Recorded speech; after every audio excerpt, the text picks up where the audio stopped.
한번 시작하면 멈출 수 없는 인터넷과 게임. 설마 나도 사이버 중독? 이번 시간에는 사이버 중독이 왜 위험한지, 그리고 어떻게 벗어날 수 있는지 배워보겠습니다. 사이버 중독으로부터 벗어나는 방법을 알아봅시다. 야, 앞 좀 보고 걸어. 그러다 넘어지겠다. 야, 빨리 좀 오라고. 다 보고 있거든.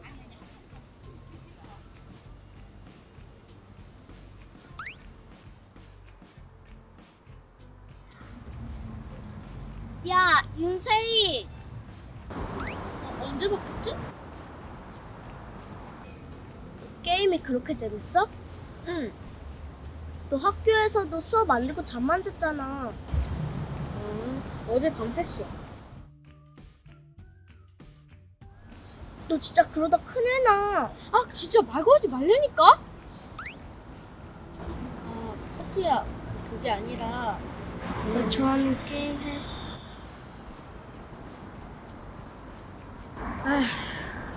또 왜? 안녕하세요. 학생안전 이한길 선생님이에요. 큰일 났어요. 세이가 게임에 푹 빠진 나머지 좋아하는 뿌띠에게 그만 실수를 하고 말았는데요. 여러분들도 인터넷이나 게임을 하다가 방해를 받아서 짜증을 내본 적이 있나요? 그럼 지금부터 선생님과 함께 우리가 왜 인터넷이나 게임에 빠지게 되는지 함께 알아볼까요? 컴퓨터나 스마트폰으로 인터넷이나 게임에 푹 빠져서 벗어나지 못하고 내 삶의 소중한 것들을 놓치는 것을 사이버 중독이라고 해요. 사이버 중독은 우리 친구들 사이에서도 흔하게 일어날 수 있는데요. 요즘 초등학교 학생 10명 중 1명이 사이버 중독으로 힘들어하고 있다고 해요. 그리고 사이버 중독은 아니지만 게임이나 유튜브, 채팅을 하느라 꼭 해야 할 일은 하지 못한 경험이 있다고 대답한 친구가 무려 2명 중에 1명. 나 혹은 내 친구가 이런 경험을 해본 적이 있다는 거예요. 그래서 오늘 수업은 사이버 중독일 때 나타나는 3가지 증상을 살펴볼 거예요. 내가 혹시 사이버 중독을 겪고 있는 건 아닌지 직접 확인해 보세요. 헐, 혹시 내가 사이버 중독?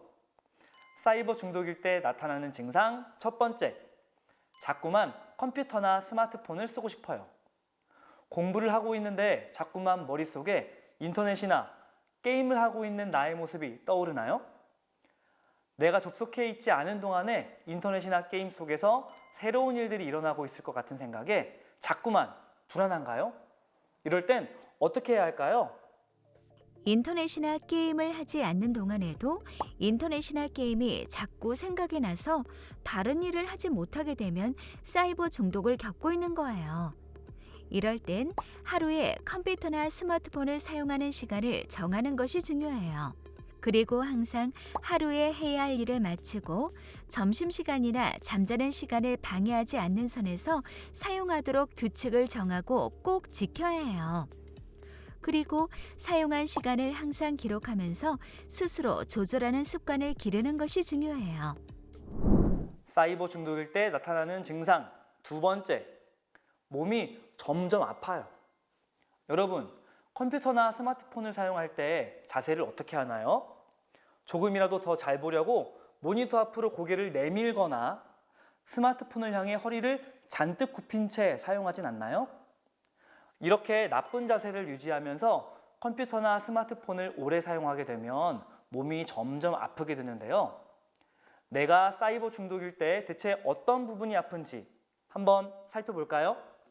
내가 사이버 중독일 때 점점 아파지는 곳, 먼저 눈인데요.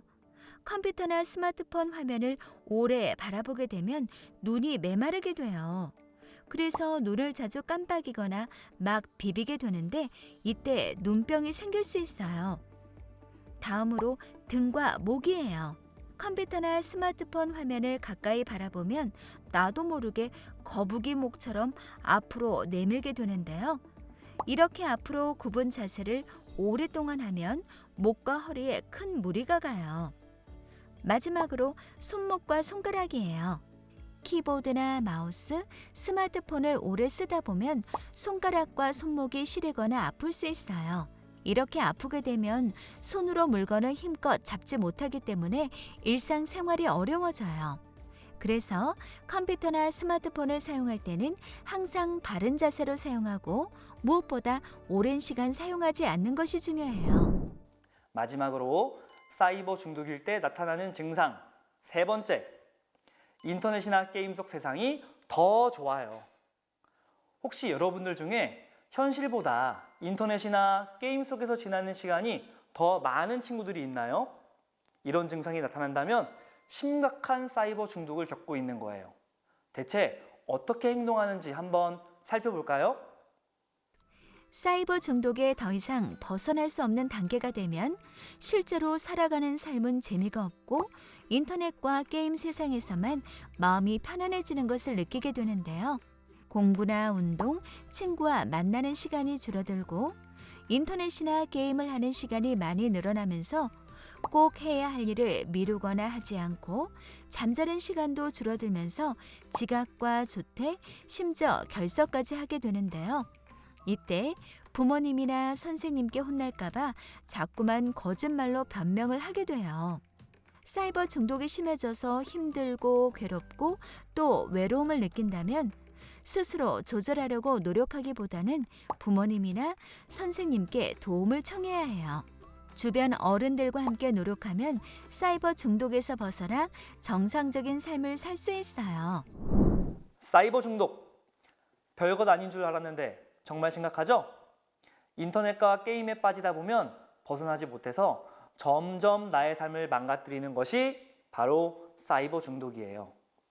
그렇다면 사이버 중독에서 벗어나서 건강하고 안전하게 생활하기 위해 가장 중요한 것은 바로 하루에 인터넷이나 게임하는 시간을 정하고 잘 지키는 것이라는 점 꼭 기억하길 바라면서 오늘 수업 마칠게요.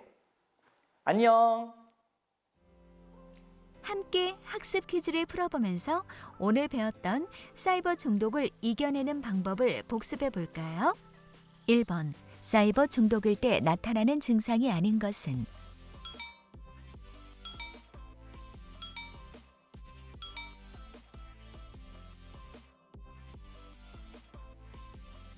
정답은 1번. 공부나 운동, 친구와의 대화가 인터넷이나 게임보다 더 즐거운 것은 아주 건강한 행동과 생각이에요. 항상 규칙적으로 주어진 일을 잘 해내면서 생활해야 해요. 2번. 사이버 중독에서 벗어나기 위해서는 혼자만의 시간이 필요하다. O. X. 정답은 X. 사이버 중독이 심할 때에는 혼자서 이겨내려 하지 말고 반드시 부모님이나 선생님께 도움을 청해야 해요. 그러면 힘을 합쳐서 함께 사이버 중독을 이겨낼 수 있어요.